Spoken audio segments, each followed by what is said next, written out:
لیکن ویسے ایک عام طور پہ جو ایک عادت ہوتی ہے نا سنانے کی اپنی عبادتوں کو یا اپنے نیک کاموں کو، تو اس سے بہت جو ہے وہ بچنا چاہیے، ٹھیک ہے انشاءاللہ۔ ایک حدیث میں ہے کہ اگر لوگوں کو معلوم ہو جائے کہ رمضان کیا چیز ہے تو میری امت یہ تمنا کرے کہ سارا سال ہی رمضان ہوتا ہے۔ رمضان کی برکتیں، رمضان کی ساعتیں اتنی زیادہ ہیں، اتنی زیادہ ہیں کہ اللہ سبحانہ و تعالی نے فرشتوں کو یہ کہا کہ فرشتوں نے جب پوچھا نا افطار کے ٹائم کہ اللہ سے کہ کیا اعمال لکھوں میں اس بندے کا جو اس نے پورا دن کا روزہ گزارا، تو فرشتے کو اللہ سبحانہ و تعالیٰ فرمائیں گے کہ اس کے اعمال کو رہنے دو، اس کا حساب میں خود لکھوں گا۔ تو اب اللہ نے فرشتوں کے بھی ذمہ نہیں ڈالا کہ وہ جو بندے نے اعمال کیا اس کا لکھنا، تو اتنی زیادہ برکتیں اور رحمتیں ہیں کہ ہم اتنے خوش نصیب ہیں، جیسے صحابہ اکرام 6 6 مہینے دعا کیا کرتے تھے نا رمضان کی، کہ ایک ساتھ ایک گھڑی مل جائے، اگر ہماری موت لکھی ہوئی بھی ہے نا تو ایسا نہ ہو کہ ہم رمضان آنے سے کچھ مہینوں پہلے یا کچھ گھنٹوں پہلے یا کچھ دن پہلے جو ہے وہ اس دنیا سے رخصت ہو جائیں، ایک گھڑی ایک ساتھ ہی ہمیں رمضان کی مل جائے، بے شک اس کے بعد پھر ہماری موت آ جائے کہ ہم اللہ سے گڑ گڑا کر اپنے بخشش کی دعائیں مانگ لیں۔ اور شخص سمجھتا ہے کہ سال بھر کے روزے رکھنے کا کارے مگر رمضان المبارک کے ثواب کے مقام میں جیسے وسلم نے ارشاد فرمایا ہے کہ یہ لوگ اس کی تمنا کرنے لگیں۔ ایک حدیث میں ارشاد ہے کہ رمضان المبارک کے روزے اور ہر مہینے میں 3 روزے رکھنا دل کی کھوٹ اور وساوس کو دور کرتا ہے۔ دیکھیں ایک حدیث میں آتا ہے کہ ایک تو رمضان المبارک کے روزے رکھنے والا، اور جو ایام بیز یا بیز ہوتے ہیں نا، جو 3 روزے ہوتے ہیں جو چاند کی بڑھتی ہوئی تاریخ سے گھٹتی ہوئی تاریخ کے درمیان میں جو رکھے جاتے ہیں، لائک 14 15، 13 14 15، ٹھیک ہے، جیسے چاند 14ویں کا چاند ہوتا ہے نا، اس سے ایک دن پہلے کا روزہ اور ایک دن بعد کا روزہ، یہ ایام 20 کے روزے کہلاتے ہیں۔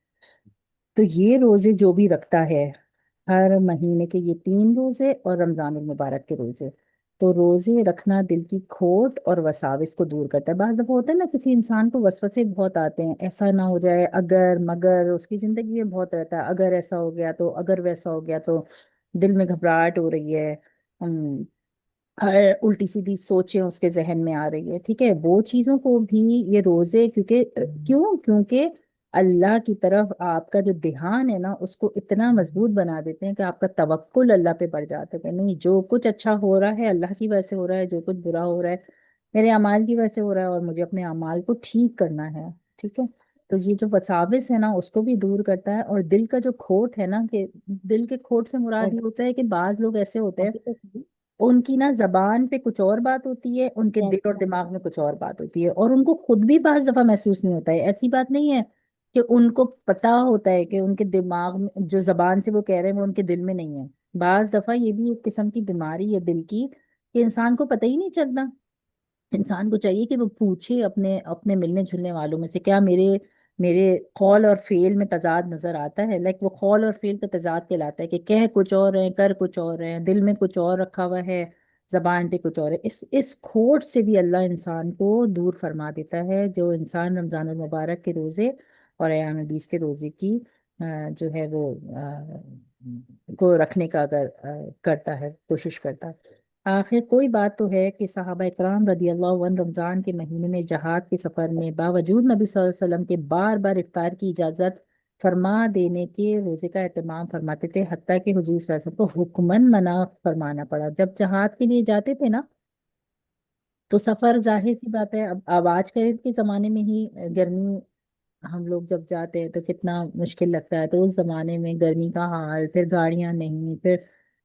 پہاڑی علاقے، صحرا، تو ظاہر سی بات ہے اتنا آسان تو نہیں تھا ان کے لیے روزے رکھنا، لیکن اس کے باوجود نبی صلی اللہ علیہ وسلم ان کو افطار کی اجازت، کیونکہ دیکھیں 2 صورتوں میں روزہ بعد میں قضا کرنے کی اجازت ہے، 2 صورتوں میں، ایک یہ کہ آپ کو خدا نخواستہ کوئی ایسی بیماری ہو جائے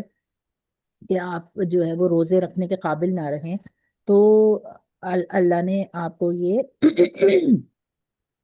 اجازت دی ہے کہ آپ اپنے روزے کو، لیکن یہ آپ ہی ڈیسائیڈ کریں گے کہ واقعی آپ کی کوئی بیماری ایسی ہے کہ اس کی بھی ایک پوری تفصیل ہے جس کو سمجھنا ضروری ہے، لیکن ان شارٹ یہ کہ آپ اس کو بعد میں پورا کر سکتے ہیں، یا پھر آپ سفر میں ہیں، ٹھیک ہے، اگر آپ سفر میں ہیں تو اپنے روزوں کو بعد میں قضا کر سکتے ہیں، لیکن اس کے باوجود یہ بھی بتایا گیا ہے کہ وہ ایک روزہ جو آپ چھوڑتے ہیں سفر کی وجہ سے، بیماری کی وجہ سے، وہ ساری زندگی بھی آپ اگر وہ روزے ایکول کرنا چاہیں نا رکھ کر، تو اس کی برابری نہیں ہو سکتی جو رمضان کا روزہ چھوٹتا ہے، لیکن پھر بھی اللہ نے اجازت دی ہے کہ آپ اس روزے کو وہ کر سکتے ہیں، چھوڑ سکتے ہیں، اگر آپ سفر میں ہیں یا اگر آپ بیمار ہیں۔ نبی کریم صلی اللہ علیہ وسلم کے ساتھ جب سفر پہ جایا کرتے تھے صحابہ کرام، تو ان کو کیونکہ رمضان کی فضیلت اتنی زیادہ ان کے دل و دماغ میں بسی ہوئی تھی کہ وہ روزہ چھوڑنا ہی نہیں چاہتے تھے، تو پھر نبی صلی اللہ علیہ وسلم کو حکمن ان کو کہنا پڑا کہ نہیں، آپ روزہ جو ہے وہ چھوڑ دیں کیونکہ آپ سفر میں ہیں۔ مسلم شریف کی ایک حدیث میں ہے کہ صحابہ اکرام رضی اللہ عنہ غزوہ کے سفر میں ایک منزل پر اترے، گرمی نہایت سخت تھی اور غربت کی وجہ سے اس قدر کپڑا بھی سب کے پاس نہ تھا کہ دھوپ کی گرمی سے بچاؤ کر لیں، بہت سے لوگ اپنے ہاتھ سے آفتاب کی شعاع سے بچتے تھے، اس حالت میں بھی بہت سے روزے دار تھے جن سے کھڑے ہونے کا تحمل نہ ہوا اور گر گئے۔ صحابہ کرام رضی اللہ عنہم کی ایک جماعت گویا ہمیشہ تمام سال روزے دار ہی رہتی تھی، یعنی نبی صلی اللہ علیہ وسلم کے بھی زمانے میں کچھ لوگ ایسے تھے کہ ایسا نہیں کہ صرف رمضان کے روزوں کا اہتمام کرتے تھے، یہ تو اب ذوق کا زمانہ ہے نا، اب ذوق کا زمانہ ہے، اب روزے رکھنا بہت بھاری کام لگتا ہے۔ پہلے زمانے میں پورا پورا سال بعض لوگ روزے رکھا کرتے تھے، مجھے نام اگر غالباً صحابی کا ذہن میں صحیح سے نہیں آ رہا، شاید عبداللہ ابن عمر تھے، یا پھر مجھے صحابی کا نام صحیح سے ذہن میں نہیں آ رہا۔ وہ صحابی رات بھر عبادت کیا کرتے تھے اور دن بھر روزہ رکھا کرتے تھے، مجھے نام اگر ذہن میں آئے تھے تو میں بتاتی ہوں آپ کو۔ رات بھر وہ عبادت کیا کرتے تھے اور دن بھر وہ روزہ رکھا کرتے تھے، یہاں تک کہ جب ان کی شادی ہوئی تو وہ رات بھر عبادت کرتے تھے اور دن میں روزہ رکھتے تھے، تو ان کے جو والد صاحب تھے نا، وہ نبی صلی اللہ علیہ وسلم کے پاس گئے اور انہوں نے جا کے کہا کہ یہ تو رات بھر عبادت میں گزار دیتا ہے اور دن بھر روزے میں گزار دیتا ہے۔ تو نبی صلی اللہ علیہ وسلم نے ان کو بلوایا اپنے پاس، بلوا کے کہا کہ دیکھو، تمہاری جان کا بھی تم پر حق ہے، تمہاری بیوی کا بھی تم پر حق ہے، تمہارے گھر والوں کا بھی تم پر حق ہے۔ تو انہوں نے کہا کہ نبی صلی اللہ علیہ وسلم، مجھے تو بہت پسند ہے کہ میں روزہ رکھوں۔ تو نبی صلی اللہ علیہ وسلم نے ان سے فرمایا کہ دیکھو، آ, تم ایک کام کرو کہ ایک دن روزہ رکھ لیا کرو اور ایک دن روزہ چھوڑ دیا کرو۔ تو یہ جو ہے نا حضرت داؤد علیہ السلام کی صفت تھی کہ وہ ایک دن روزہ رکھا کرتے تھے اور ایک دن روزہ چھوڑا کرتے تھے۔ تو نبی صلی اللہ علیہ وسلم نے ان کو کہا تو انہوں نے کہا کہ نہیں، مجھے تو سارا سال ہی روزے رکھنا بہت پسند ہے، اور پھر کچھ آپس کی بات ہوئی، شاید رات کی عبادت میں کچھ کمی تاکہ بیوی کو ٹائم دے سکے تو بھی، لیکن جب ان کی وفات کا وقت قریب آیا نا، جب ان کے اندر ذوف آ گیا، جب ہمت اتنی نہیں رہی، طاقت اتنی نہیں رہی، تو وہ ہر ایک کو کہتے تھے کہ کاش میں نبی صلی اللہ علیہ وسلم کی بات کو وہ کرتا، اس وقت مانتا، نبی صلی اللہ علیہ وسلم نے میری بات مان تو لی اور مجھے اجازت تو دے دی، لیکن اب میں عمر کے اس حصے میں پہنچ گیا ہوں کہ اب ہر روز کے روزے رکھنا میرے لیے جو ہے وہ ممکن نہیں، اور میں اس حال میں نبی صلی اللہ علیہ وسلم سے ملاقات نہیں کرنا چاہتا کہ میں ان سے کہوں کہ میں نے اس بات کی کمٹمنٹ کی تھی اور اب میں پورا نہیں کر پا رہا ہوں۔ تو ایسے بھی شوق ہوا کرتے تھے اس زمانے میں روزے رکھنے کے،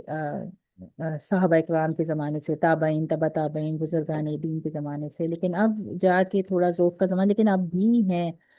اتنی کثرت سے نفل نمازیں ادا کرنے والے، اتنی کثرت سے روزہ رکھنے والے، الحمدللہ اب بھی ہیں۔ جب آپ کو،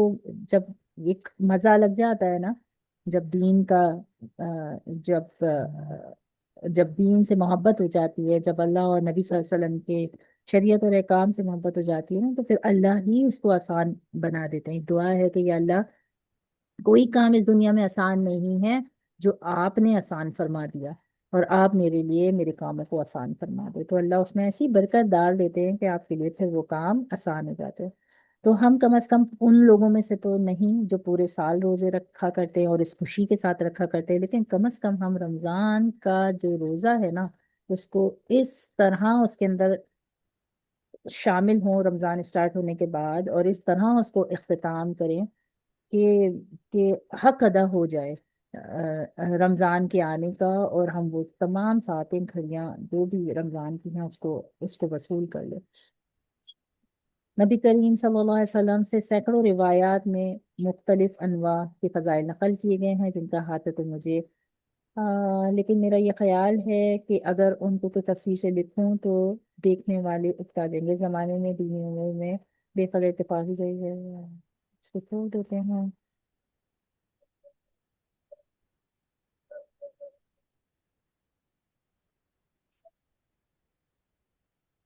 علم و عمل دونوں میں جس قدر بے پرواہی دین کے بارے میں آج کل بڑھتی جا رہی ہے، ہر شخص اپنی حالت میں غور کرنے سے معلوم کر سکتا ہے. اس لیے کس احادیث پہ اتفاق کرتا ہوں اور ان کو 3 فصلوں پر منتقل کرتا ہوں. دیکھیں یہ جو ہے نا 3 فصلیں ہیں، ٹھیک ہے. 3 فصلوں کا مطلب 3 چیپٹرز ہیں، ٹھیک ہے.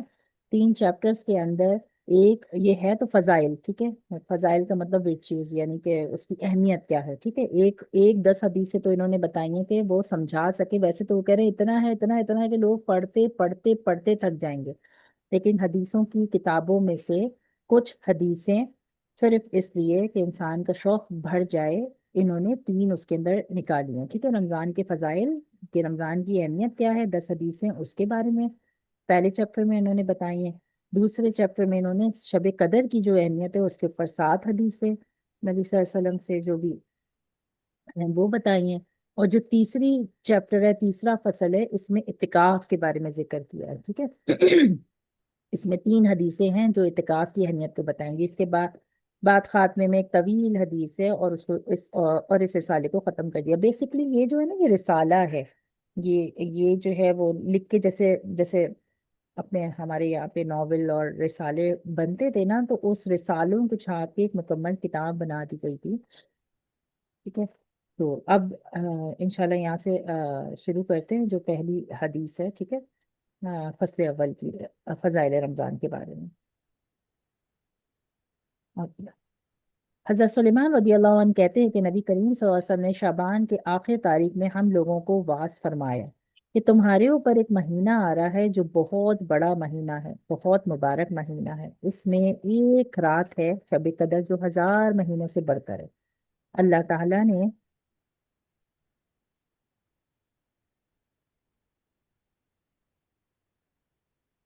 اللہ تعالیٰ نے اس روزے کو فرض فرمایا ہے اور اس کی رات کے قیام یعنی تراویح کو ثواب کی چیز بنایا ہے. جو شخص اس مہینے میں کسی نیکی کے ساتھ اللہ کا قرب حاصل کرے،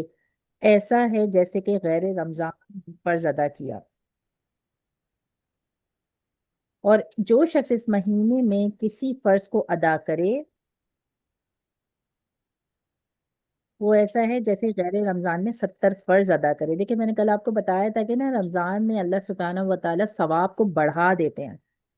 ثواب کو ایسا بڑھا دیتے ہیں کہ جو عام دنوں میں، غیر رمضان کا مطلب عام دنوں میں جو آپ نماز پڑھتے ہیں نا، وہ 70 نمازیں اگر آپ فرض کی ملائیں گے نا، 70 نمازیں، 70 نمازوں کا مطلب ہے دن کی 5 نمازیں ہوتی ہیں. تو آپ سوچنے کتنے دنوں کی نمازوں کو آپ ملائیں گے.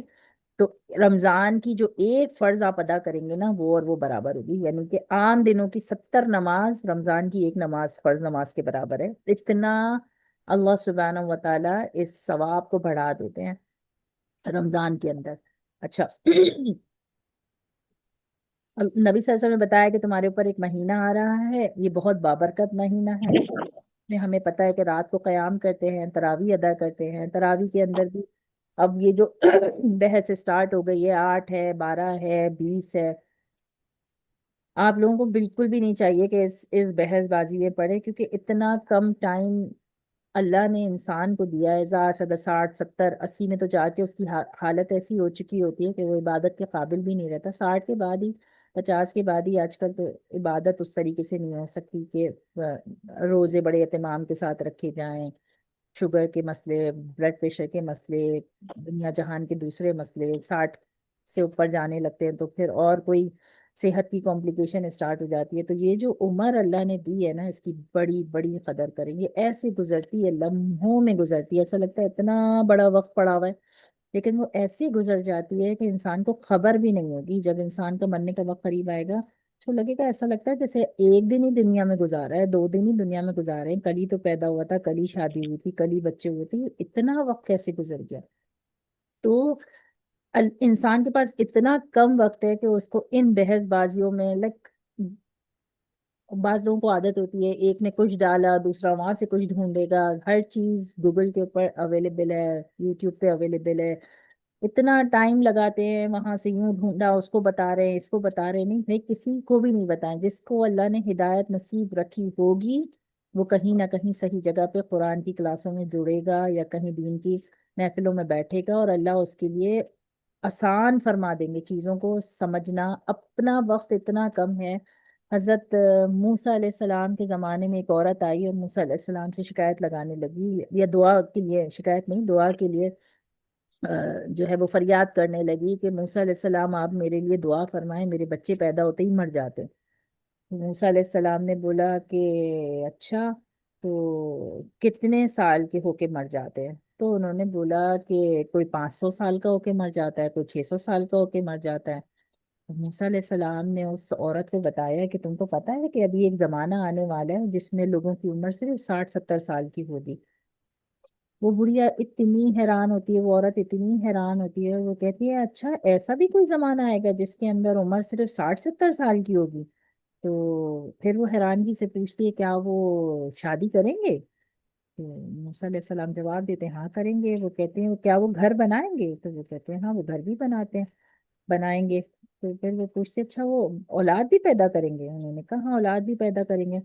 تو وہ عورت پتہ ہے جواب میں کہتی ہے کہ اگر وہ زمانہ مجھے ملتا جس کے اندر میں 60 70 سال کی عمر پاتی تو میں تو پورے 60 70 سال ایک سجدے میں ہی گزار دیتی، کیونکہ سوچیں 60 600 700 800 سال میں وہ کہہ رہی بچہ میرا مر جاتا ہے تو کتنی عمریں ہوں گی نا، یا 200 سال میں مر جاتا ہے تو کتنی عمریں ہوں گی؟ تو وہ کہتی ہے 60 70 سال تو کوئی عمر ہی نہیں ہے، اگر مجھے مل جائے نا وہ زمانہ تو میں تو ایک سجدے میں وہ پورا زمانہ گزار دوں اور اللہ کی بارگاہ میں حاضر ہو جائے۔ تو اتنا مختصر ٹائم ہے، اگر انسان سوچے نا ہمارے پاس بہت مختصر ٹائم ہے، تو اس کو یہ تراویحوں کی بحث، یہ رمضان کی بحث، یہ قضا نمازوں کی بحث ہے نہیں ہے، اس کے اندر بالکل بھی برباد نہ کریں، اپنے اعمال کو بہتر سے بہتر بنائیں، اللہ سے دعا مانگیں یا اللہ آج کا جو دن ہے نا اس کے بعد اگلا جو دن آنا ہے نا وہ میرا کل سے زیادہ بہتر ہو، مجھے کل سے زیادہ فکر عطا کر اپنی یاد کی، اپنے رضا کو حاصل کرنے کی، اور ایک رمضان سے دوسرے رمضان اپنا محاسبہ ضرور کیا کریں کہ میں پچھلے رمضان ایسا تھا،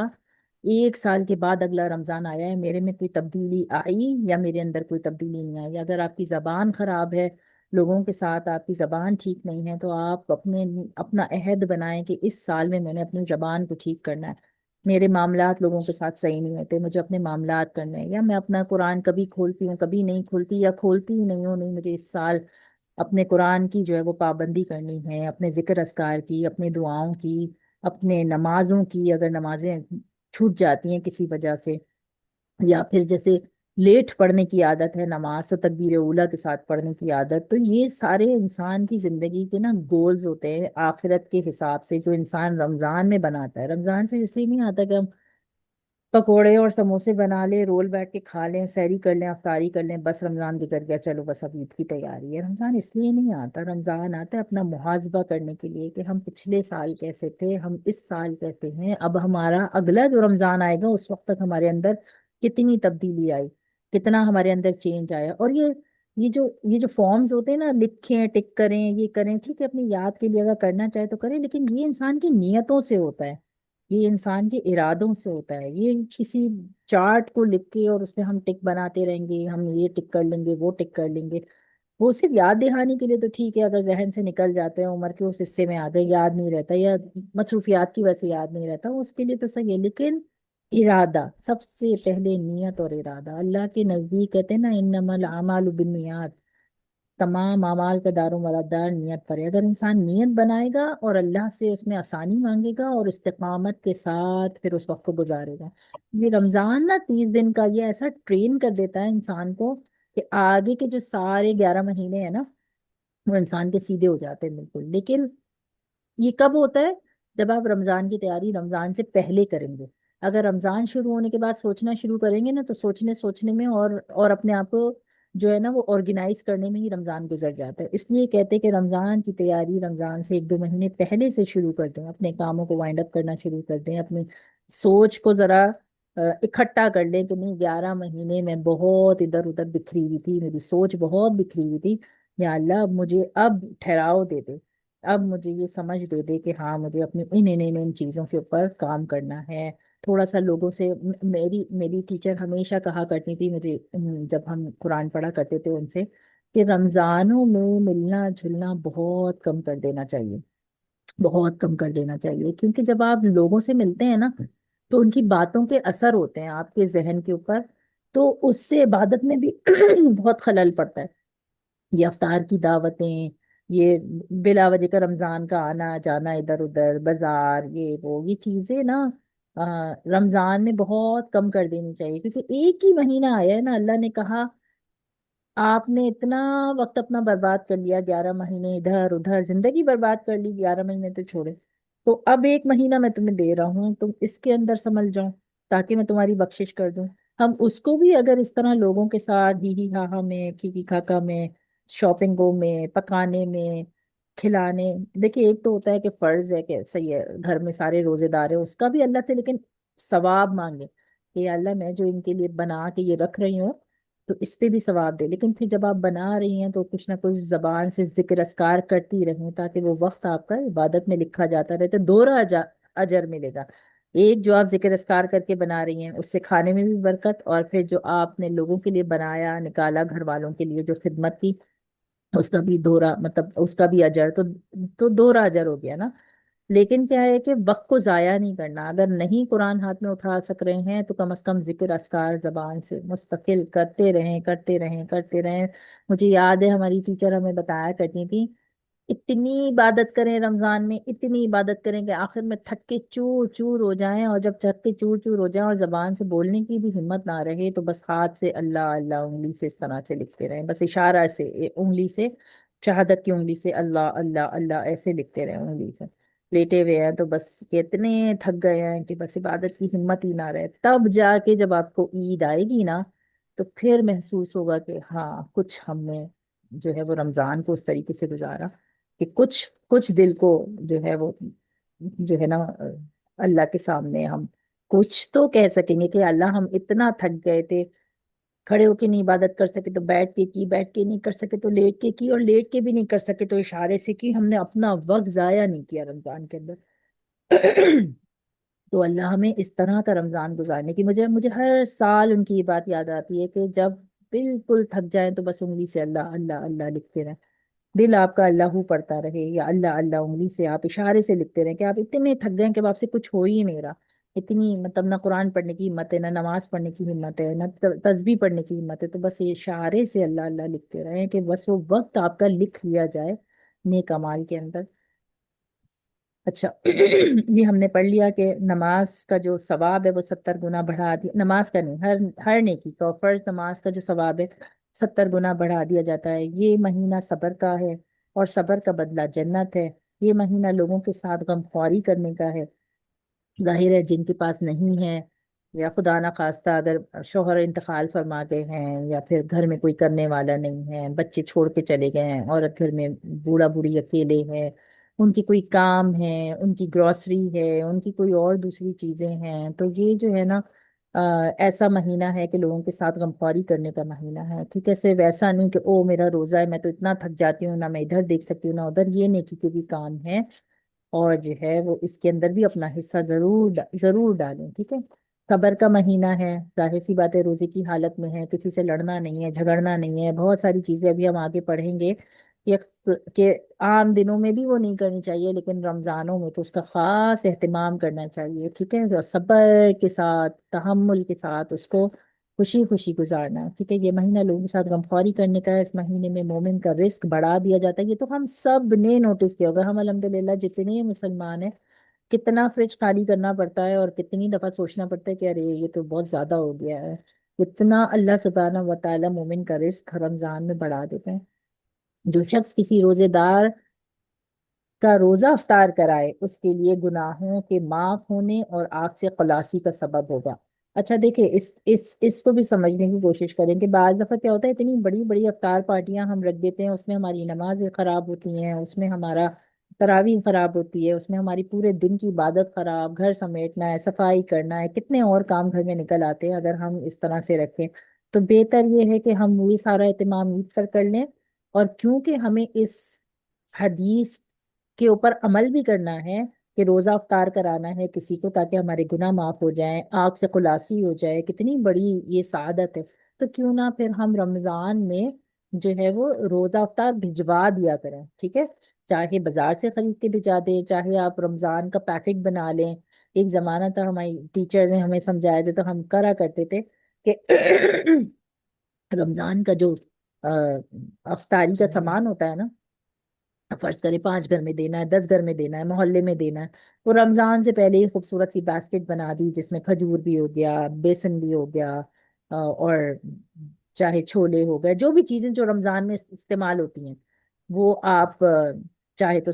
فروزن سموسے ہو گئے، جو ایسی چیزیں آپ کو لگتا ہے کہ رمضان میں استعمال ہونے والی ہے وہ رمضان سے پہلے ہی لوگوں کو دے دیں، رشتہ داروں کو دے دیں، اہتمام ایسا فرما دیں کہ پھر وہ آپ کی چیزیں رمضان میں، اگر آپ نے ایک روح افزا کی بوتل بھی دی ہے تو ظاہر ہے وہ روزانہ نکالیں گے نا، روزانہ افطار کے ٹائم پہ بنائیں گے، تو یہ بھی روزہ افطار کرانے جیسے برابر ہو گیا نا بالکل۔ تو اس سے آپ کی عبادات بھی ضائع نہیں ہوں گی اور آپ کا حصہ بھی پڑ جائے گا، اور ہر انسان اپنے حساب سے دیکھ لے کہ میں کتنا افورڈ کر سکتا ہوں، کہ میں ایک روزہ کی بوتل تو دے ہی سکتا ہوں، یا پھر میں ایک کھجور کا ڈبہ جو ہے وہ رمضان میں اپنے رشتہ داروں میں، اپنے ملنے جلنے والوں میں بانٹ دوں، سب کو نہ بانٹ سکوں تو 2 گھروں میں دے دوں، 3 میں دے دوں، جہاں آپ کو لگتا ہے کہ آسان ہے وہاں پہ دے دوں۔ اس سے کیا ہوتا ہے کہ وہ جب افطار کیا کریں گے تو آپ کا اس میں حصہ پڑ جائے گا، ٹھیک ہے؟ ہر روز افطار میں جب وہ اس کو استعمال کریں گے آپ کا حصہ پڑ جائے گا، ٹھیک ہے؟ اور روزے دار کے ثواب کی مانند اس کا ثواب ہوگا، اتنا ثواب ملتا ہے کہ جیسے ایک روزہ رکھنے والے کو جو ثواب ملتا ہے نا، روزہ افطار کرانے والے کو بھی اللہ سبحانہ و تعالیٰ اتنا ہی ثواب دیتے ہیں۔ لائک میں نے اگر کسی کو افطاری کروائی ہے تو مجھے اتنا ثواب ملے گا جتنا اس روزے دار کو مل رہا ہوگا، مگر اس روزے دار کے ثواب میں بھی کچھ کمی نہیں آئے گی۔ جس کو آپ نے افطار کرایا اس کا جو روزے کا ثواب ہے وہ بھی آپ کو ملے گا، اور اس کے روزے افطار میں کوئی کمی نہیں آئے گی۔ صحابہ کرام رضی اللہ عنہ نے عرض کیا، یا رسول اللہ، ہم میں سے ہر شخص تو اتنی توسیع نہیں رکھتا کہ روزے دار کو افطار کرائے۔ تو آپ صلی اللہ علیہ وسلم، کیونکہ اس زمانے میں تو بہت بعض صحابی تو بہت بہت بہت ابھی ہم نے پڑھا نا کہ اتنا کپڑا بھی نہیں تھا، دھوپ ایسے کر کے تھے، آنکھ سے چھپا رہے تھے۔ تو جب نبی صلی اللہ علیہ وسلم کو انہوں نے بتایا کہ ہمارے پاس تو اتنی وسعت نہیں ہے، اتنے پیسے نہیں ہے کہ ہم لوگوں کو روزہ افطار کرا سکیں، تو نبی صلی اللہ علیہ وسلم نے اتنا پیارا جواب دیا، انہوں نے نبی صلی اللہ علیہ وسلم نے فرمایا پیٹ بھر کھلانے پر موقوف نہیں ہے، ایسا نہیں کہ کسی کو جو روزے دار ہے تو اس کو تمہیں پیٹ بھر کھانا کھلانا ہے، نہیں نہیں، ایسا نہیں ہے۔ یہ ثواب تو اللہ سبحانہ و تعالیٰ نے ایک کھجور سے کوئی افطار کرا دے، یا اگر ایک گھونٹ پانی بھی کسی کو پلا دے، یا ایک گھونٹ لسی پلا دے، اس پر بھی مرمت فرما دیتے ہیں۔ یعنی کہ ایک کھجور جو انسان کھاتا ہے نا افطاری کا، جیسے میں نے آپ کو بولا اگر کھجور کے ڈبے بھیجوا دیں اور وہ لوگ جو ہے وہ ہر افطاری کے ٹائم وہ کھجور استعمال کر لے، وہ پورا کا پورا ثواب جو اس نے روزہ رکھا ہے نا پورا دن کا، وہ اللہ آپ کو عطا فرما دیں گے۔ یا ایک گھونٹ اگر آپ نے پانی پلا دیا، لسی پلا دی، کوئی جوس بنا کے دے دیا، کچھ بھی ضروری نہیں ہے کہ بلا کے پیٹ بھر کے ٹیبل پوری بھر کے سجا کے ہی کسی کو کھلائیں گے تو افطاری کا ثواب ملے گا۔ یہ ایسا مہینہ ہے کہ اس کا اول حصہ اللہ کی رحمت ہے، درمیانی حصہ مغفرت ہے، اور آخری حصہ آپ سے آزادی ہے۔ جب ہی ہم یہ 3 دعائیں پڑھتے ہیں کہ اول حصے کی رحمت کی دعا پڑھتے ہیں، پھر درمیانی حصے میں مغفرت کی دعا پڑھتے ہیں، اور آخری حصے میں آتی خلاصی کی دعا پڑھتے ہیں جو اللہم انک عفو کریم تحب العفو فاعف عنا یا کریم، جو آخری حصے میں پڑھتے ہیں۔ تو انشاءاللہ یہ جو 3 چیزیں ہیں نا، رحمت کی دعا، مغفرت کی، اور آگ سے خلاصی کی، یہ 3 دعائیں بہت ضروری دعائیں ہیں۔ دیکھیں اب آپ حدیث میں بھی پڑھ رہے ہیں کہ کتنی اہمیت ہے اس کی، تو یہ 3 دعاؤں کا بھی بہت زیادہ اہتمام کرنا ہے۔ ہر نماز کے بعد نہیں تو کم از کم دن میں ایک تسبیح صبح، ایک تسبیح شام پڑھ لی، یا ہر نماز کے بعد ایک تسبیح پڑھ لی، ٹھیک ہے؟ جیسے جو پہلا اشرا ہوتا ہے رب اغفر وارحم وانت خیر الراحمین، تو چھوٹی سی دعا ہے، بالکل یاد کرنے میں بہت آسان، ٹھیک ہے؟ اب آپ نے پوری ایک تسبیح جب آپ کو موقع ملا بیٹھے اور پڑھ لی، جب موقع ملا آپ نے بیٹھے اور پڑھ لی، ٹھیک ہے؟ جو شخص جو شخص اس مہینے میں ہلکا، اچھا اب یہ جو حکم ہے اس کے اندر نبی صلی اللہ علیہ وسلم نے بتایا کہ اگر کسی کے پاس کوئی ماسی آتی ہے، کوئی نوکر رکھا ہوا ہے، کسی سے کوئی کام کرواتے ہیں، بچے کسی جگہ پڑھنے جاتے ہیں، جن کو بھی آپ پیسے دے کے کوئی کام کروا رہے، ان کے اوپر سے بھی بوجھ کو تھوڑا کم کر دیں۔ الحمدللہ میں نے پاکستان میں تو ہم سب نے نوٹس کیا کہ کیونکہ مسلمان ملک ہے، ٹائمنگز کم کر دیے جاتے ہیں جاب کے، کہ اسی وجہ سے کیے جاتے ہیں کہ یہ نبی صلی اللہ علیہ وسلم کی طرف سے حدیث کا مفہوم، جس کی وجہ سے یہ ہوتا ہے جو شخص اس مہینے میں ہلکا کر دے اپنے غلام یا خادم کے بوجھ کو، حق تعالی شان اس کی مغفرت فرماتے ہیں۔ تو اپنے جو کام ہے نا وہ بڑھائے مت ماسی کے اوپر، اپنے جو کام ہے وہ دوسروں کی طرف، میرا روزہ ہے یہ تم کر لو، وہ تم کر لو، وہ تم کر لو، جتنا خود آگے بڑھ کے اس میں اپنا حصہ ڈال سکتے ہیں ڈالیں، عام دنوں میں نہیں ڈالتے تو کم از کم رمضان میں ڈالیں۔ بہت سی عورتیں شکایت کرتی ہیں کہ جو گھر کی بڑی بوڑھیاں ہوتی ہیں بس وہ قرآن لے کے بیٹھی ہوئی ہیں، عبادت کر رہی ہے، عبادت کر رہی ہیں، نہ کچن کے کاموں میں ہاتھ بٹا رہی ہیں، نہ بچے اگر تھوڑے بہت دیکھنے سنبھالنے ہیں ان میں ہاتھ بٹا رہی ہیں۔ تو دیکھیں ہر چیز میں نا اپنا حصہ ڈالیں تاکہ ان کا بوجھ کم ہو جائے، ٹھیک ہے، اور آپ حدیث کے اس حصے میں بھی شامل ہو جائیں انشاءاللہ۔ اور اللہ سے دعا مانگیں کہ یا اللہ یہ ٹائم قرآن پڑھنے میں تو نہیں جا رہا، لیکن اس کے بدلے میں میری بھی مغفرت فرما دے کہ میں ان کا بوجھ کم کر رہے ہیں، ٹھیک ہے، اور آگ سے آزادی فرماتے ہیں، اور چار چیزوں کی اس میں کثرت رکھا کرے، ٹھیک ہے۔ نبی صلی اللہ علیہ وسلم نے ہمیں کیا بتایا کہ چار چیزوں کی کثرت رکھنی ہے، ٹھیک ہے، کیا چار چیزوں کی کثرت رکھنی ہے؟ اچھا کوشش کریں کہ نوٹ بک اور ایک پینسل نہ لے کے بیٹھے، تاکہ جو کام کی چیزیں لگ رہی ہیں نا ان کو ایک جگہ پر لکھتے جائیں، تاکہ اب ابھی پڑھ لیں گے اور پورے 20-25 دن کے بعد رمضان آنے ہیں تو، یا ایک مہینے کے بعد رمضان آنے تو بہت سی چیزیں تو ذہن سے نکل جائیں گی، تو ایٹ لیسٹ آپ کے پاس لکھے ہوئے ہوں گے نا پوائنٹس، تو ایک نظر آپ ڈال لیں گے تو آپ کو چیزیں ریوائز ہو جائیں گی، ٹھیک ہے۔ چار چیزوں کی اس میں کرو جن میں سے دو چیزیں اللہ کی رضا کے واسطے، اور دو چیزیں ایسی ہیں جن سے تمہیں چارہ کار نہیں۔ پہلی دو چیزیں کیا ہیں؟ جن سے تم اپنے رب کو راضی کرو، یعنی کہ ایک تو رمضان میں اب انسان کنفیوز ہوتا ہے نا کیا پڑھیں، ٹھیک ہے، نماز بھی پڑھ لی، قرآن بھی پڑھ لیا، اب کیا پڑھیں؟ اب سارا دن تو قرآن کی تلاوت نہیں کر سکتے،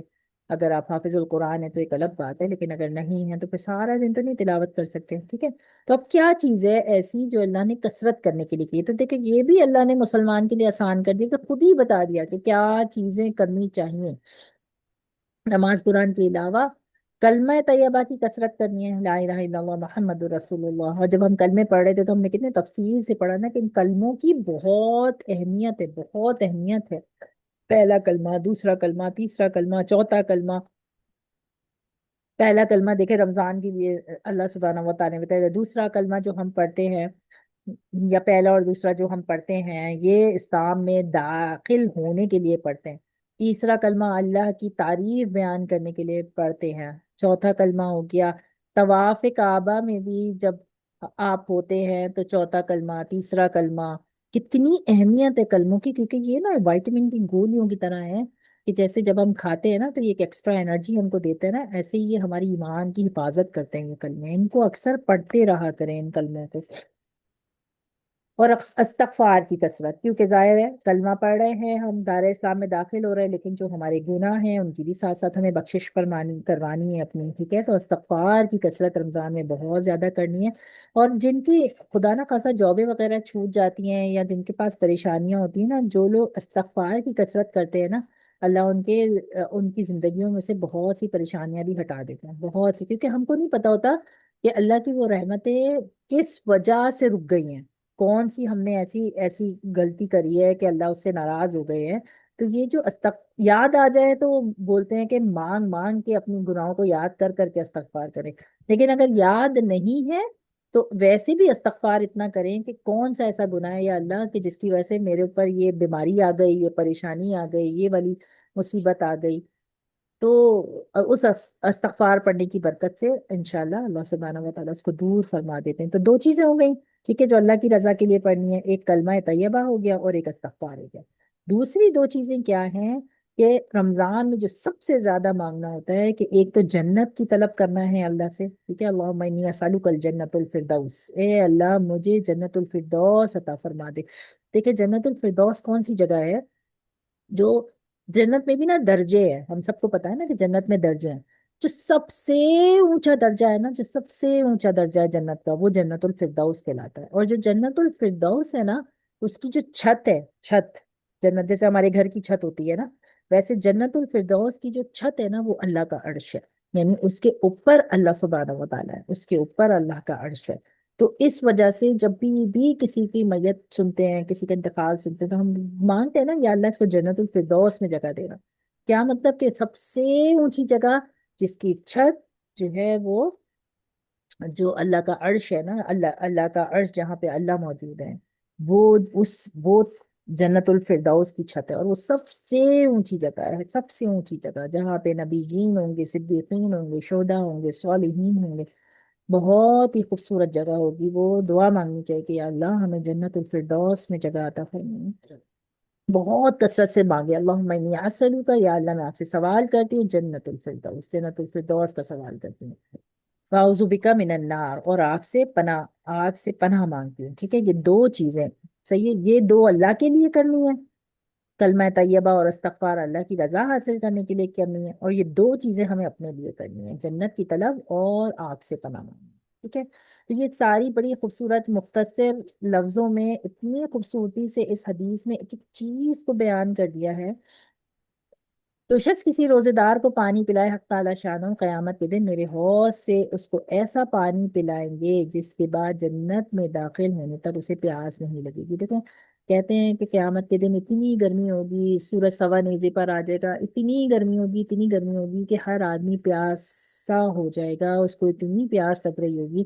تو بڑے خوش نصیب ہوں گے وہ لوگ جن کو نبی صلی اللہ علیہ وسلم حوض کوثر سے پانی پلائیں گے، اور اس میں سے بھی مزید جو خوش نصیب ہوں گے وہ جن کو نبی صلی اللہ علیہ وسلم اپنے ہاتھ سے پانی پلائیں گے حوض کوثر سے، اور اس پانی کی تاثیر یہ ہوگی کہ وہ جو گرمی کی وجہ سے ان کو شدت سے پیاس لگ رہی تھی نا، وہ پیاس ان کی بجھ جائے گی، جنت میں داخل ہونے تک ان کو پیاس نہیں لگے گی۔ اتنی ضروری چیز ہے یہ جو، ہاں، حوض کوثر سے پانی پینا ہے، نبی صلی اللہ علیہ وسلم کے ہاتھ سے پانی پینا ہے، اس کو اپنی دعاؤں میں شامل رکھیے گا رمضان کے اندر کہ یا اللہ ہمیں ان لوگوں میں سے شامل فرما دے۔ اور کہتے ہیں کچھ لوگ آئیں گے اور نبی صلی اللہ علیہ وسلم سے جو ہے وہ پانی کی درخواست کریں گے، اور نبی صلی اللہ علیہ وسلم ایسے ان کی طرف پیالہ بڑھائیں گے پانی دینے کے لیے، اور فرشتے ان کو مار مار کے بھگائیں گے اور مار مار کے وہاں سے ہٹائیں گے، تو نبی صلی اللہ علیہ وسلم کہیں گے یہ تو میرا امتی ہے، تو وہ کہیں گے کہ نہیں، اس کے اعمال ایسے تھے کہ جو ہے وہ، ان کو ظاہر ہے فرشتوں کو جو اللہ نے حکم دیا ہوگا اور وہ اعمال کے حساب سے کہ وہ مسلمان تو ہوں گے، کلمہ تو پڑھے ہوں گے، لیکن حوض کوثر کا پانی نصیب نہیں ہوتا ان کو۔ تو بہت اپنے اعمال کی نا بڑا سنبھال کے چلنا ہے اپنے اعمال کو، کہ ہم زندگی بھر یہ سوچ کے چلتے رہیں کہ سب کچھ ہمارا جو ہے وہ بہت ہی قبول و مقبول ہے، اور وہاں پہنچے تو پتہ چلا نہ حوض کوثر نصیب ہوا، نہ شفاعت نصیب ہوئی، نہ جو ہے وہ مغفرت نصیب ہوئی، تو یہ بہت بڑی ناکامی ہے انسان کی۔ تو انسان جب رمضان آ رہا ہے نا، گڑ گڑا گڑ گڑا کے پہلی رات جو آئی ہے اس سے جو شروع کرے تو آخری رمضان کی آخری آخری آخری جو ساعتیں ہیں نا، اس وقت تک یہ سب چیزیں اپنے ذہن میں اچھے سے بٹھا کے اور اللہ سے مانگے۔ لیکن اول تو فضائل میں اس قدر کلام، اب میں اس میں سے دیکھتی ہوں کہ اس حدیث سے چند امور معلوم ہوتے ہیں۔ اول، نبی کریم صلی اللہ علیہ وسلم کا اہتمام کہ شعبان کی آخری تاریخ میں خاص طور سے ایک واعظ فرمایا اور لوگوں کو تنبیہ فرمائی تاکہ رمضان المبارک کا ایک سیکنڈ بھی غفلت میں نہ گزرے، اور پھر اس واعظ میں تمام مہینے کی فضیلت بیان کرنے کے بعد دیکھیں یہ جو ہے نا، نبی صلی اللہ علیہ وسلم نے لوگوں کو جمع کر کے شعبان کی آخری تاریخوں میں واعظ کیا تھا،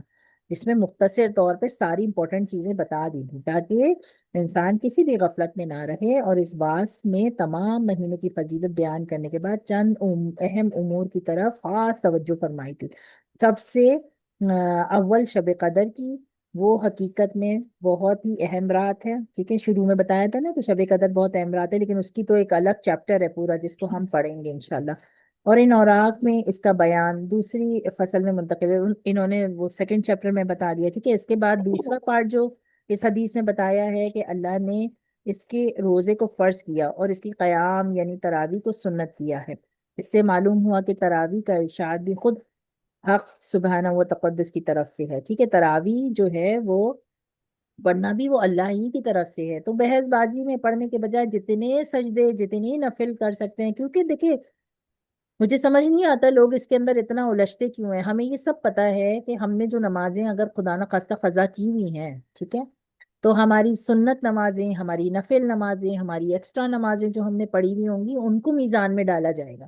ٹھیک ہے. اور اس سے اللہ سبحانہ و تعالیٰ دیکھیں گے کہ شاید اس کی کہیں کسر پوری ہو جائے، جو نمازیں اس نے چھوڑی ہوئی ہے تو وہ برابر ہو جائیں. تو ہمیں تو کم از کم یہ تراویح بہت خشوع و خضوع سے پڑھنی چاہیے اور اللہ سے دعا کر کے پڑھنی چاہیے کہ یہ ہمارے جو فرض نمازیں، کون کھڑا ہوتا ہے اپنی قضا نمازوں کی اتنی اہتمام کرنے کے لیے، اللہ یہ کہ بہت تھوڑے سے لوگ جن سے سننے کو ملتا ہے کہ ہم اپنی قضا نمازیں جو ہے وہ پوری کرنے کی کوشش کر رہے ہیں. پتہ نہیں کتنی غفلت میں گزرا ٹائم اور کتنی نمازیں ہماری چھوٹی ہوئی ہوں گی. تو ہمارے ہاتھ میں جو چیزیں ہیں کم از کم وہ پڑھ کے تو ہم اس کو آگے بڑھتے جائیں، تاکہ اور نیت رکھیں کہ یا اللہ میں موقع دے دے کہ ہم اپنے مرنے سے پہلے اپنے یہ جو واجبات ہیں نا سارے فرائض کے، چاہے روزے کی شکل میں ہو، چاہے نماز کی شکل میں ہو، چاہے جو ہے وہ زکوٰۃ کی شکل میں ہو، ہم یہ سب ادا کرتے ہوئے اپنے فرائض کو ادا کرتے ہوئے اس دنیا سے رخصت ہو. لیکن کم از کم زکوٰۃ میں تو پیسے ہی سے ہی ادا کرنا ہے. ٹھیک ہے. اگر کسی کی کوئی کمی کوتاہی ہوئی ہے، کسی نے نہیں یاد رکھا ہوا ہے کہ سالوں میں اپنی زکوٰۃ نکالی تھی، اپنے سونے کی نہیں نکالی تھی، یا اپنا جو بھی زیور ہے یا جو سال بھر کا پیسہ رکھا ہوتا ہے، اس کی بھی ایک الگ تفصیل ہے، انشاءاللہ پڑھیں گے. لیکن اللہ سے استغفار کر کے اس کو دینے کی کوئی اللہ سے جو ہے وہ اس رمضان میں سبب انسان سوچے کہ ہاں یہ تو فرائض میں سے تھا، اور اگر میرے پاس تھا اتنا سونا یا اتنا کیش میں نے کہیں چھپا کے رکھا تھا، کیا میں نے اس پہ 2.5% اپنی زکوٰۃ نکالی؟ نہیں نکالی. نہیں نکالی تو آپ پچھلی پوری تھوڑی تھوڑی کر کے نکالتے چلے جائیں، اس طرح سے ادا کر دیں. روزے جو ہیں آپ کی جو قضا نمازیں جو ہیں، ٹھیک ہے، تو اب نمازوں میں تو اللہ نے کتنی آسانی فرما دی نا کہ یہ تراویح کی نمازیں، یہ نفل نمازیں، یہ سنت نمازیں، یہ سب اللہ اعمال میں ڈالتے جائیں گے اور ترازو میں وزن کرتے جائیں گے کہ شاید اس کی نمازیں پوری ہو جائیں جو اس نے چھوڑی ہوئی ہیں. نبی کریم صلی اللہ علیہ وسلم کو اس کی طرف کہ میں نے سنت کیا، اس سے مراد تاکید ہے. حضور اکرم صلی اللہ علیہ وسلم اس کی تاکید بہت فرماتے تھے، اس وجہ سے سب ائمہ اس کے سنت ہونے پر متفق ہیں. قرآن میں لکھا ہے کہ مسلمانوں میں سے روافض کے سوا کوئی شخص اس کا منکر نہیں، یعنی کہ تراویح کا. ٹھیک ہے. اب جو اختلاف آج کل سننے کو ملتا ہے وہ 8 تراویح 20 تراویح ہے، یہ آپ کے اوپر ہے. اگر آپ 8 پڑھ بھی رہے نا تو اس سے پڑھیں گے یا اللہ میں تھک گیا اس لیے میں آج 8 پڑھ رہا ہوں یا آج میں 12 پڑھ رہا ہوں. لیکن اس سے کہ نہیں پڑھنی ہی اتنی ہوتی ہیں، اس کے لیے تو پھر دین کا علم سیکھنا پڑے گا انسان کو. اور اس بحث میں نہ پڑے تو بہتر ہے. اگر تراویح چھوڑ دیں تو اس کے چھوڑنے پر امام ان کا مقابلہ وہ یہ کہ بہت سے لوگوں کو خیال ہوتا ہے کہ جلدی سے کسی مسجد میں 8 10 دن کا کلام مجید سن لیں پھر چھٹی. یہ خیال رکھنے کی بات ہے. اچھا دیکھیں یہ بھی ایک چیز ہے اور یہ پاکستان میں بہت زیادہ ہوتی ہے، یہاں پر تو نہیں ہے اس طرح سے. کہ دیکھیں یہ جو 3 روزہ تراویح، 7 روزہ تراویح، 10 روزہ تراویح، 15 روزہ تراویح، دیکھیں تراویح پڑھنا ایک الگ سنت ہے. ٹھیک ہے. اور تراویح کے اندر پورا قرآن سننا ایک سنت ہے. یہ دو الگ الگ سنتیں ہیں. ٹھیک ہے. یہ بات یاد رکھیں کہ یہ دو الگ الگ سنتیں ہیں. جب ہم 3 روزہ، 5 روزہ، 7 روزہ، 10 روزہ تراویح جب سنتے ہیں نا تو ہم ایک سنت ادا کر دیتے ہیں کہ ہم نے ایک پورا قرآن سن لیا. ٹھیک ہے. رمضان میں ایک پورا قرآن سن لیا. لیکن یہ جو تراویح پڑھنے کی سنت ہے نا کہ ہر روز تراویح پڑھنی ہے، چاند نکلنے سے اگلا چاند نکلنے تک، عید کا چاند نکلنے تک، یہ ایک الگ سنت ہے اور وہ سنت چھوٹ جاتی ہے. ٹھیک ہے. تو اگر کوئی 5 روزہ، 7 روزہ، 10 روزہ تراویح میں جاتا ہے تو اس کو بتائیں کہ تمہارا ایک سنت تو تم پوری کر رہے ہو، لیکن اب اس کا یہ مطلب نہیں کہ 10 تراویح پڑھنے کے بعد چھوڑ دو. تراویح تو پڑھنی ہی پڑھنی ہے. تو پھر اس کا اہتمام ضرور رکھو، ورنہ ایک سنت ادا ہو جائے گی اور ایک سنت چھوٹ جائے گی. تمام کلام اللہ شریف کا تراویح میں پڑھنا یا سننا یہ ایک مستقل سنت ہے، یعنی قرآن کا سننا ایک سنت ہے اور پورے رمضان شریف کی تراویح بھی ایک الگ سنت ہے. ٹھیک ہے. بس اس صورت میں ایک سنت پر عمل ہو جائے گا اور دوسری رہ جائے گی. اگر کوئی 7 یا 10 روزہ تراویح پڑھ کے پھر سوچتا ہے کہ اب میری 10 روزہ ہو گئی ہے، اب چلو 20 روزہ مجھے نہیں جاب پہ جانا ہے تو میں تراویح نہیں پڑھ رہا یا جو بھی، تو یہ ایک سنت انسان کی چھوٹ جاتی ہے. ٹھیک ہے. البتہ جن لوگوں کو رمضان المبارک میں سفر وغیرہ یا کسی اور وجہ سے ایک جگہ تراویح پڑھنی مشکل ہو، ان کے لیے مناسب ہے کہ اول قرآن چند روز میں سن لیں اگر ان کو سفر کرنا ہے، ٹھیک ہے، اب سفر کرنا ہے تو سفر میں وہ چاہیں تو ایک سنت میری چھوٹ جائے گی میرے، میں اگر ہر روزہ ایک قرآن پڑھتے ہیں نا تراوی میں، تو اب 15ویں روزے کو مجھے سفر پہ جانا ہے، 2 3 دن میرے سفر میں گزریں گے، تو پھر وہ 15 روزہ تراوی پڑھ کے سفر پہ نکلے، تاکہ جب موقع ملے تو کم از کم اپنی تراوی الگ سے بھی وہ پڑھ کے اپنی کم از کم اس سنت کو پورا کر سکتا ہے، ٹھیک ہے۔ پھر اس کے اندر جو تفصیل تھی جو ہم نے پڑھی کہ ایک جو فرض ہے وہ 70 فرائض کے برابر ہے، ٹھیک ہے، یہ ہم نے پڑھا۔ اور اس کے علاوہ فرائض میں تو ہمارے اہتمام کی یہ حالت ہے کہ سحر کھانے کے بعد جو سوتے ہیں تو اکثر صبح کی نماز قضا ہو جاتی ہے، اور کم از کم جماعت تو اکثروں کی فوت ہو جاتی ہے۔ گویا سحر کھانے کا شکریہ ادا کیا اللہ کو، اللہ کے سب سے زیادہ مقدم بادشاہ فرض کو بالکل قضا کر دیا، یا کم از کم ناقص کر دیا۔ دیکھیں، پوری رات جاگے جاگے جاگے جاگے جاگے کہ سحری کرنی ہے سحری کرنی ہے، اور یہ پاکستان میں بہت زیادہ ہوتا ہے کہ سحری کرنی ہے سحری کرنی ہے، پوری رات جاگے سحری کی، اور اب سحری کر کے کوئی ادھر سو گیا کوئی ادھر سو گیا، اب ہلا رہے جلا رہے، فرض کی نماز جاری ہے، صبح کی نماز جاری ہے، یا اٹھے تو اتنی نیندوں میں اٹھے کہ بس جیسے تیسے کر کے بس وہ نماز جو ہے وہ ادا کی، اور جو ہے وہ ناقص قسم کی نماز ادا کر دی، ٹھیک ہے، تو اس سے بھی بہت بچنا چاہیے۔ اور یا پھر گھر میں نماز ادا کر لی، تو مردوں کو خاص طور پر تاکید کرنی چاہیے کہ نماز جو ہے وہ جماعت کے ساتھ تکبیر اولیٰ کے ساتھ جا کے رمضان میں ادا کرے، اتنا نہ جاگے رات بھر کہ آپ کی وہ صبح کی جو نماز ہے وہ خراب ہو جائے۔ سحری تو ہو جائے، سحری کھانا سنت ہے، نماز پڑھنا فرض ہے، تو اب یہ ذہن میں رکھنا ہے کہ نہیں، ہمیں سنت کے پیچھے اپنی فرض خراب نہیں کرنی، پہلے فرض کو دیکھنا ہے، ٹھیک ہے۔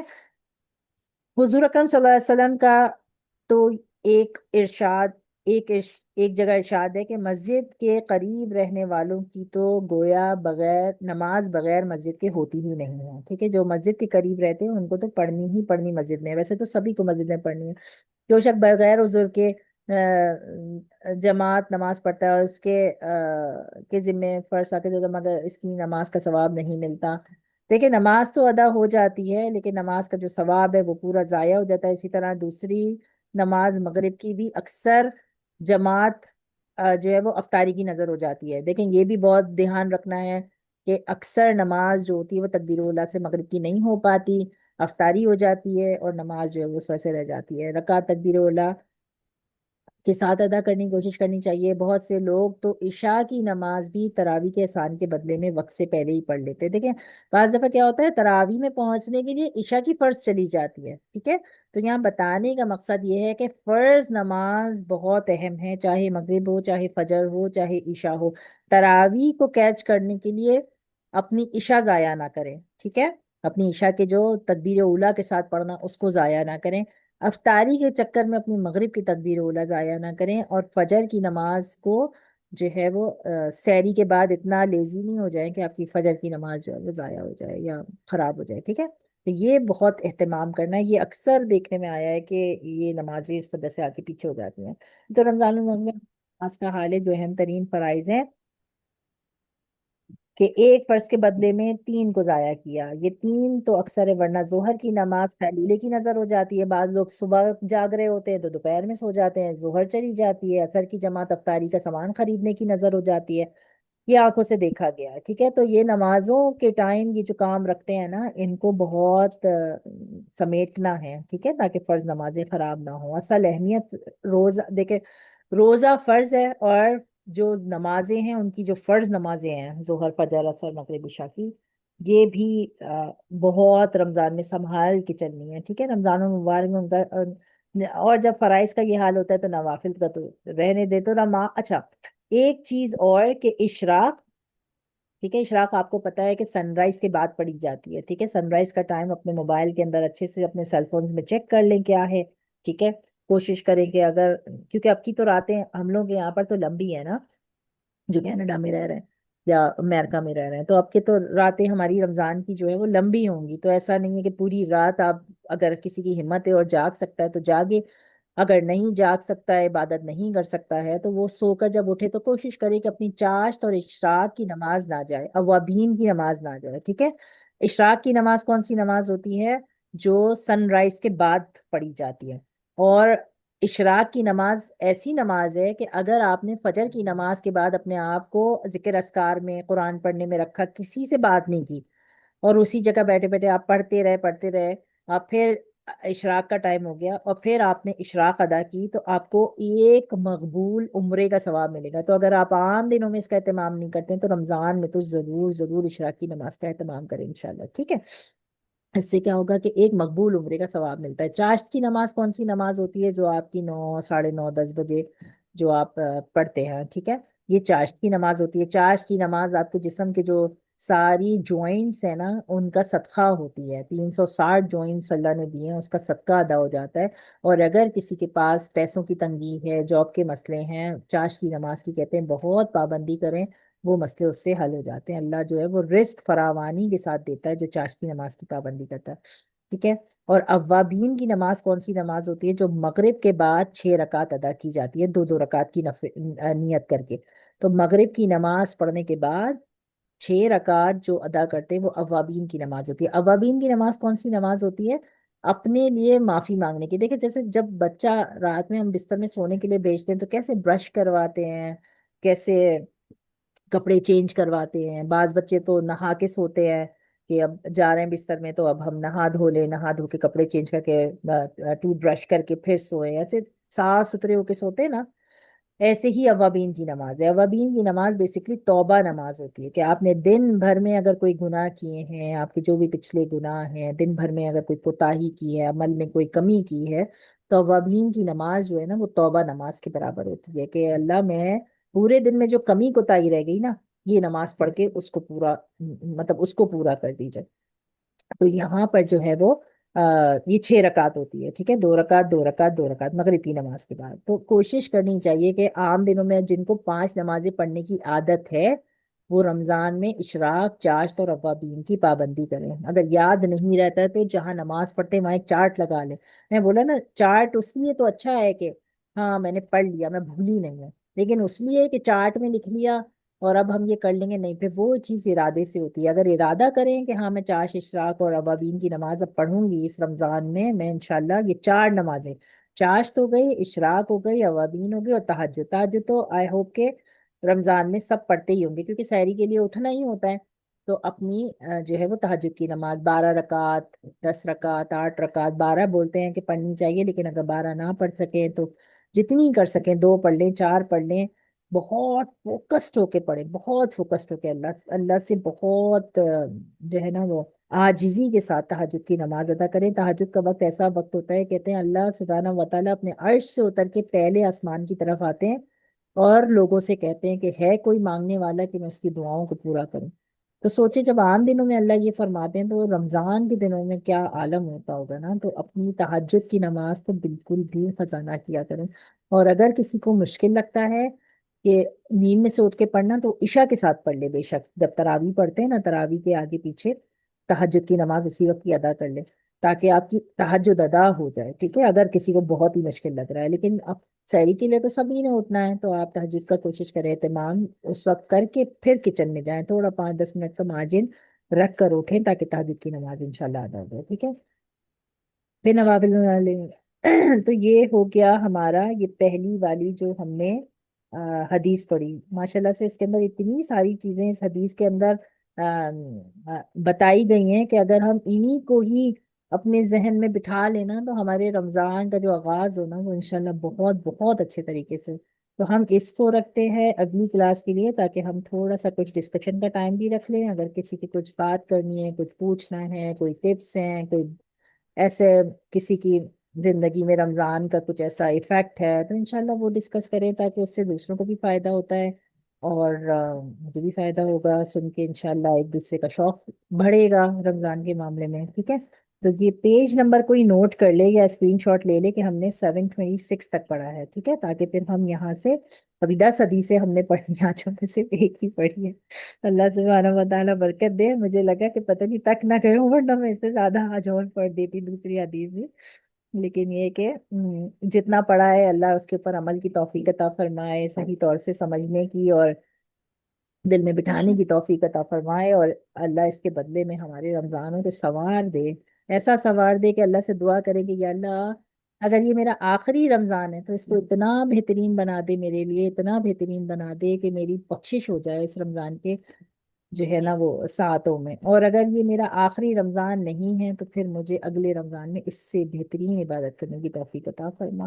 اور پورا سال مجھے اچھے طریقے سے گزارنے کی توفیق عطا فرما انشاءاللہ. چلیں اب دیکھنے دیں پہلے تو کون کون ہے کلاس کرنے میں. فوزیہ، مجھے برداشت کرنا دیں گا. ٹھیک ہے. مائک لیں گے، تھوڑا سا کچھ بتائیں گے اپنے رمضان کے بارے میں، اپنے چیزوں کو رمضان میں کیا، جو بھی کچھ بھی، تاکہ اس سے کچھ دوسروں کو فائدہ ہو، کچھ ہمیں فائدہ ہو انشاءاللہ. انیلا سے شروع کریں. انیلا. السلام علیکم ورحمۃ اللہ وبرکاتہ.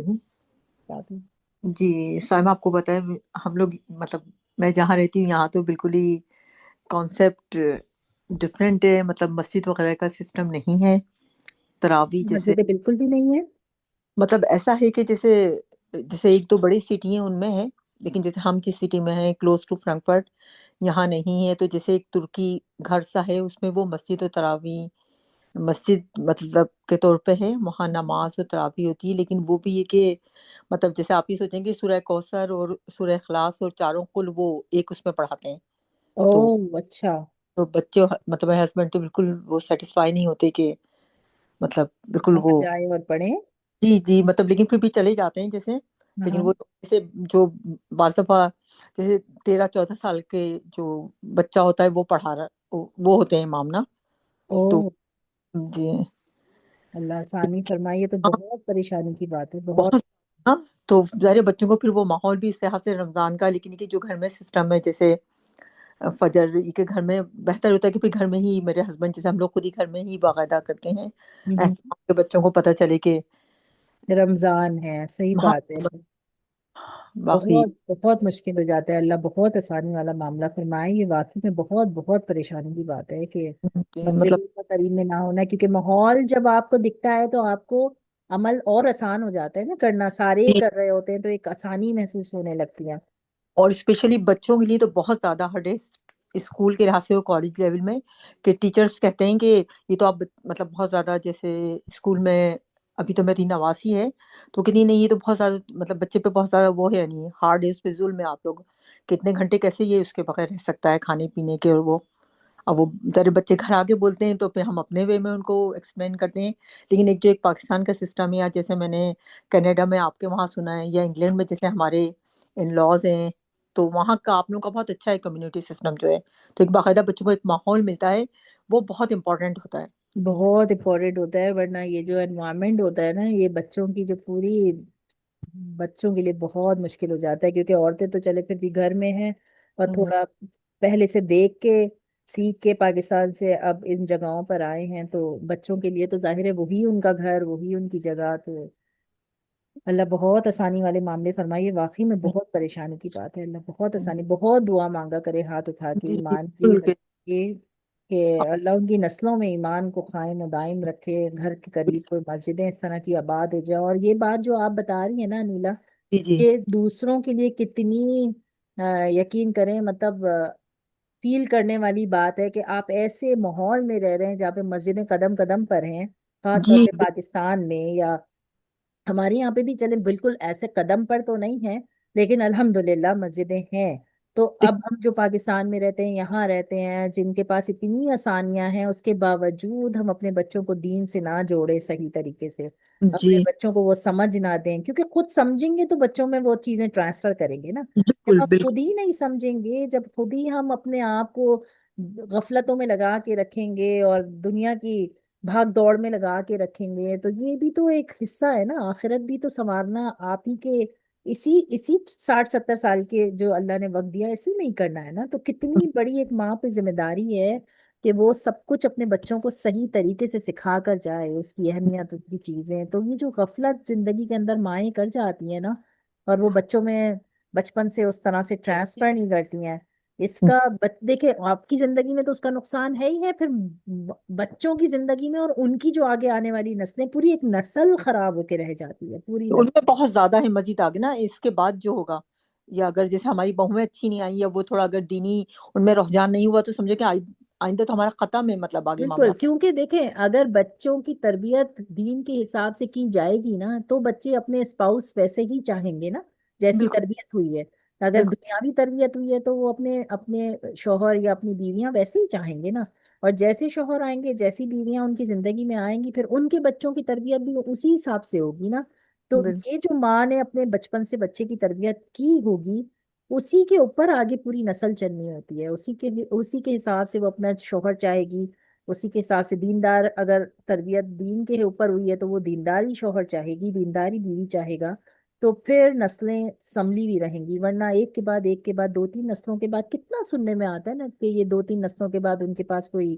دین پہ باقی نہیں رہا ایمان پہ باقی نہیں رہا. کیوں؟ کیونکہ اہمیت کو سمجھا نہیں. جس جی وقت دین کی اہمیت کو سمجھنا تھا اس وقت سمجھا نہیں. اور یہ سب جو آپ بتا رہی ہیں نا یہ ہمارے لیے اور خاص طور پہ جو پاکستان میں رہتے ہیں ان کے لیے یہ بہت بڑی مطلب اتنی بڑی نعمت ہے مسجدوں کا ہونا ماحول کا ہونا رمضان میں سب کا روزے رکھنا. جیسے آپ بتا رہی ہیں کہ گھر میں نماز پڑھ لیتے ہیں جی گھر میں ہی بچوں کو سکھا رہے ہیں. باہر کا ماحول میں کچھ نہیں اسکول جا رہے ہیں تو وہ نان مسلم بچوں کو دیکھ رہے ہیں ان میں اٹھ رہے ہیں بیٹھ رہے ہیں. تو کتنا ہمیں اللہ کا شکر ادا کرنا چاہیے کہ اللہ نے ایسے ماحول میں رکھا ہوا ہے کہ جہاں پر دین پہ چلنا آسان بنایا ہوا ہے آسان بنایا ہوا ہے بہت. جی پاکستان میں تو اتنا اچھا لگتا ہے رمضان میں. جیسے ایک آدھ ہفتے 1.5-2 سال پہلے میں رمضان میں تھی تو ہوں ایک دم مغرب کے اتنا عجیب سا مطلب جب میں فرسٹ ٹائم عمرے پہ گئی تھی میرا چھوٹا بیٹا 2.5-3 سال کا تھا. وہ تو جب مسجد نبوی میں اذان ہوئی تو وہ ڈر کے رونے لگا بری طرح نا آواز سن کے. مطلب اس سے آپ اندازہ لگائیں کہ مطلب یہاں کیا افسوس اور تکلیف کی بات ہے یہ. کتنی لیکن پاکستان افسوس میں اور اتنا تکلیف کی اچھا لگتا ہے اتنا خوبصورت لگتا ہے. ایک ساتھ مطلب 15-20 منٹ تک اذان کی آوازیں آتی رہتی ہیں. بالکل ایک ایسے ڈفرینٹ ہی وہ ہوتا ہے مطلب نا بالکل ایک ایمان انسان کا تازہ ہو جاتا ہے. اچھا ہم لوگوں کے یہاں پر کینیڈا میں یا امریکہ میں اذانوں کی آوازیں تو مسجد سے اسپیکر پہ الاؤڈ نہیں ہے لیکن فیلنگ. الحمدللہ کم از کم یہ ہے کہ مسجدیں ہیں اور مسئلہ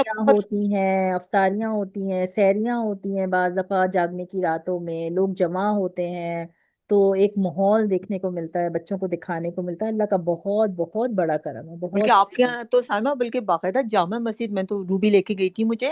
تو ماشاءاللہ 2 شفٹ میں وہ تو بالکل بہت ہی خوبصورت لگ رہا تھا. یعنی مجھے بہت جگہ بہت نہیں پتا بہت رمضان کا یہاں پہ بالکل میں تو بولتی ہوں ایسا والا مزہ ہے کہ انسان اگر حرم جائے تو جو مزہ اس کو حرم میں رمضان میں ملے نا وہ والا مزہ یہاں اللہ کا شکر ہے الحمدللہ محسوس ہوتا ہے. ظاہر ہے وہ ساتھ ہیں تو نہیں جو ظاہر ہے مکہ اور مدینہ شریف کی ہیں لیکن پھر بھی رمضان اللہ کا شکر ہے اللہ بہت اچھا رمضان دکھاتے ہیں یہاں پہ بہت اچھا رمضان. اللہ کا لاکھ لاکھ کرم ہے کہ اگر صحیح معنوں میں جو اپنے آپ کو جوڑ کے چلنا چاہے بہت ماحول کے ساتھ اس کے لیے مطلب مشکل نہیں ہے. جیسا آپ بتا رہی نا ایٹ نہیں لیسٹ نہیں کم از ہاں کم باہر کے ملکوں میں رہنے کے بعد ہمارے لیے ویسا والا مشکل نہیں ہے. ہاں، بلکہ آپ کے تو مدرسے وغیرہ بھی بہت اچھے جیسے میں نے ریلیجیس جو روبی بتاتی ہیں کہ مطلب باقاعدہ اصل میں مسلمان کافی ہیں نا جی مسلمان کافی ہیں تو ایک اپنا ایک کمیونٹی میں جب آپ جڑ کے رہتے ہیں اور خاص طور پہ پھر ان لوگوں کے ساتھ جو جن کا تھوڑا دینی ماحول ہے تو پھر بچوں کو سمجھانا سکھانا پھر ظاہر ہے ایزی ہاں بہت وہ بھی آسان ہو جاتا ہے. مدرسے پھر ظاہر ہے جب مسلمان کمیونٹی میں آپ رہ رہے ہیں تو پھر مدرسے یا پھر اس طرح سے قرآن کی جگہیں یہ وہ بس آپ کے اپنے اوپر میں سمجھتی ہوں آپ کے بالکل اپنے اوپر ہے. ہر چیز آپ کے اطراف میں موجود ہے ڈھونڈ کے آپ کا دل کن کے ساتھ اٹھنے بیٹھنے کے لیے بولتے ہیں بالکل نا نفس آپ کا جیسا اندر سے ہوگا نا آپ وہ ویسے لوگوں میں اٹھنا بیٹھنا چاہیں گے بالکل انہی تو میں آپ ویسے لوگوں میں سکون ملے گا. تو بالکل اگر آپ کے اطراف میں مسجدیں بھی ہوں گی نا لیکن آپ کے نفس میں اگر شر ہے نا تو آپ کو نہ اس مسجدوں میں دل لگے گا نہ بچوں کے مدرسوں میں دل لگے گا نہ قرآن کی کلاسوں میں دل لگے گا. یہ اللہ کی طرف سے اور اللہ سے مانگنا چاہیے کہ اللہ ہمارے کو وہ جو حلاوت ہے نا ایمان کی وہ محسوس کروا دے کہ ہمیں مزہ آنے لگے. ورنہ دیکھیں تھوڑی دیر بیٹھتے ہیں پھر دل بھرنے لگتا ہے 10 کام یاد آنے لگتے ہیں تو انسان ادھر ادھر ہونا شروع ہو جاتا ہے. تو یہ چیز بھی نا اللہ ہی ڈالتے ہیں یہ مزے بھی اللہ ہی ڈالتے ہیں کہ بیٹھ کے سننے میں مزہ آ رہا ہے دل کو سکون محسوس ہو رہا ہے. یہ مزے بھی اللہ ہی ڈالتے ہیں اللہ سے مانگنا چاہیے. بالکل بالکل اچھا ہمارے پاس ابھی ایک سسٹر ہے جو پاکستان سے ہیں انشاءاللہ ان سے بھی سنتے ہیں. سیما بھابھی بڑی خوشی ہوتی ہے رمضان المبارک آنے کی اور اس کی تیاری میں بھی بہت لگے رہتے ہیں. ہم خوش نصیب ہیں کہ ہم پاکستان میں ہیں. اذانوں کی آوازیں تراویح کی آوازیں گہما گہمی کیا ہی بات ہے رمضان کی.